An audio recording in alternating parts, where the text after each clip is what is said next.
আমাদের অনেক রোগী সমস্যা থাকে যে তার শরীরে তেমন ব্যথার কথা বলে না। দেখা যায় বলে যে ডাক্তার সাহেব আমার শুধু পায়ের একটা নির্দিষ্ট অংশে ব্যথা, হাঁটতে গেলে প্রচন্ড ব্যথা হয়।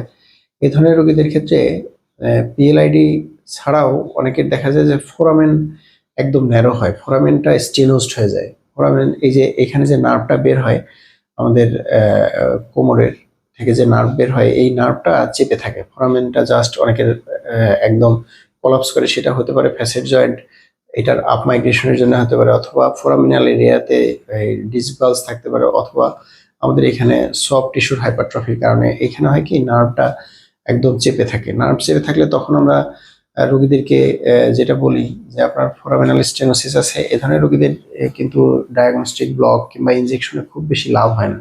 স্টেনোসিসের রোগীদের, সে ধরনের রোগীদের ক্ষেত্রে এন্ডোস্কোপি একটা যুগান্তকারী এবং ড্রামাটিক রেসপন্স দেয়।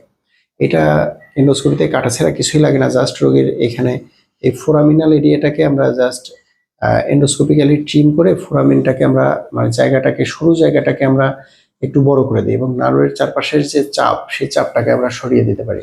এটা খুবই সিম্পল প্রসিডিওর এবং 20-25 মিনিটের মধ্যে করে ফেলা সম্ভব। বাইরে কোনো কাটাছেঁড়া থাকে না, জাস্ট একটা নিডলের মাধ্যমে যেতে হয়, ছোট্ট একটু ইনসিশন দিয়ে এটা করে আসা সম্ভব, যার ফলে ফোরামিনাল স্টেনোসিসে ফোরামিনোটমি এবং ফোরামিনোপ্লাস্টি খুবই জনপ্রিয় এবং ইফেক্টিভ একটা পদ্ধতি। এ ধরনের রোগীদের ক্ষেত্রে হাসপাতালে থাকতেও হয় না, 4 ঘন্টা পরে তারা বাসায় চলে যেতে পারে।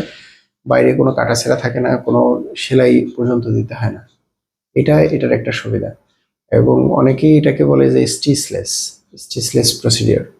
এইখানে রোগীকে অজ্ঞানও করতে হয় না।